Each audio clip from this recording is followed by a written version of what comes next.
عاجل وهام جدا. لجنة أموال الإرهاب تتحفظ على 3 شركات و285 إخوانيا باستثمارات 5 مليار جنيه. فرمان من وزارة السياحة إلغاء احتفالات رأس السنة.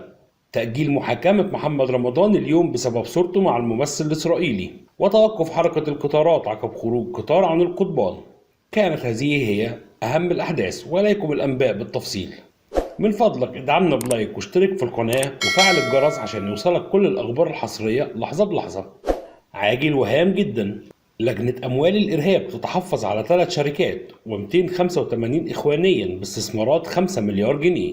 عممت لجنة التحفظ على أموال الجماعات الإرهابية والإرهابيين أسماء 3 شركات و285 اسما من المنتمين لجماعة الإخوان الإرهابية على الجهات التنفيذية بالدولة لتنفيذ قرارها المؤيد بحكم من محكمة الأمور المستعجلة بعابدين بتاريخ 10 نوفمبر الماضي، وذلك لتنفيذ إجراءات التحفظ ومنعهم من التصرف في أموالهم السائلة والعقارية والمنقولة والحسابات والأسهم والسندات المسجلة بأسمائهم في البنوك والبورصة والشركات. وبدأت الجهات التنفيذية الممثلة في البنك المركزي والشهر العقاري والهيئة العامة للاستثمار والمناطق الحرة وإدارات المرور في تنفيذ الحكم الصادر بالتحفظ على أموال الموالين للجماعة الإرهابية، والتي أثبتت التحريات ضلوعهم في الاشتراك مع قيادات إخوانية داخل وخارج مصر لإعادة تمويل الجناح المسلح لجماعة الإخوان.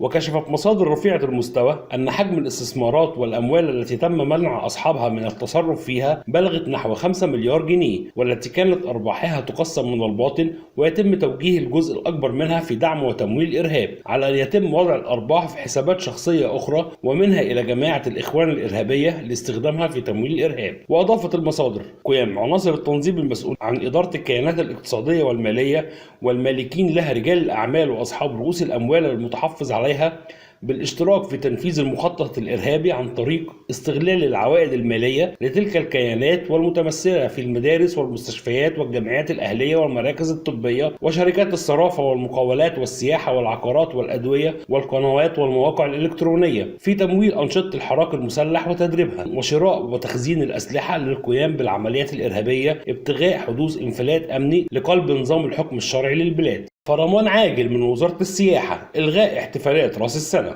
قررت وزارة السياحة والآثار إلغاء احتفالات رأس السنة التي ينتج عنها تجمعات كبيرة من المواطنين تنفيذا لتكليفات الدكتور مصطفى مدبولي رئيس مجلس الوزراء أثناء انعقاد اللجنة العليا لإدارة أزمة فيروس كورونا. وطالب عبد الفتاح العاصي مساعد وزير السياحة والآثار لشؤون المنشآت الفندقية والسياحية بتعميم منشور على كافة المنشآت الفندقية يتضمن تأكيد ضرورة عدم وجود أي فعاليات ثقافية سياحية أو احتفالات خلال فترة رأس السنة الميلادية ينتج عنها تجمعات كبيرة من المواطنين، والتشديد على تطبيق الإجراءات الاحترازية السابق اتخاذها خلال الفترة الماضية، على أن يتم اتخاذ إجراءات عقابية ضد المطاعم والكافيهات والفنادق التي لا تلتزم بتطبيق هذه الإجراءات. ويذكر أن وزارة السياحة والآثار جددت تحذيراتها لغرفة المنشآت السياحية بالالتزام بالمواعيد المحددة لفتح وإغلاق المطاعم والكافيتريات السياحية طبقا للمواعيد المحددة من مجلس الوزراء. وأكدت الوزارة استمرار إغلاق الديسكوهات والملاهي الليلية لحين صدور قرار من الدكتور خالد العناني وزير السياحة والآثار في ضوء الإجراءات التي ستتخذها الدولة للحد من انتشار فيروس كورونا. وشددت الوزارة على استمرار حظر إقامة الأفراح والحفلات والمناسبات أو التجمعات في الأماكن والقاعات المغلقة لحين صدور قرار بإعادة الفتح. وأخيرا محاكمة محمد رمضان بعد نشر صورة مع ممثل إسرائيلي. قررت محكمة القاهرة للأمور المستعجلة تأجيل أولى جلسات محاكمة الفنان محمد رمضان بتهمة تحدي الشعب المصري ونشر صورة مع ممثل إسرائيلي شهير على مواقع التواصل الاجتماعي إلى 2 يناير المقبل. وقالت الدعوة التي تقدم بها إحدى المحامين أن محمد رمضان ظهر بصورة على وسائل التواصل الاجتماعي تجمعه أحد أشهر الممثلين من الكيان الصهيوني وهو الممثل عمير آدم، ونشرها على حسابه ضاربا بذلك كافة الأعراف وضاربا بذلك شعور المصريين ومدى كراهة المصريين للكيان الصهيوني في تحدي سافر غير مسؤول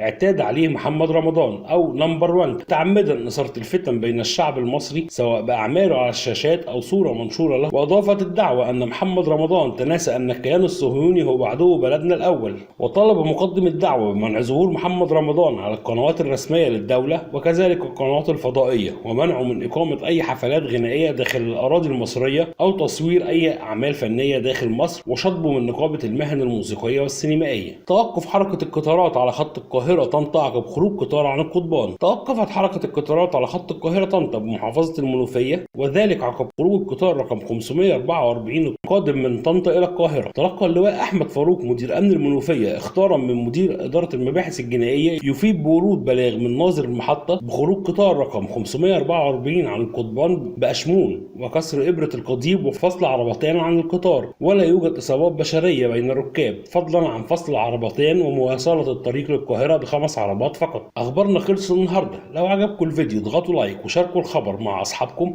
وما تنسوش تشتركوا في القناة وتفعلوا الجرس عشان يوصلكم كل الأخبار الحصرية لحظة بلحظة. شكرا لمتابعتكم. السلام عليكم.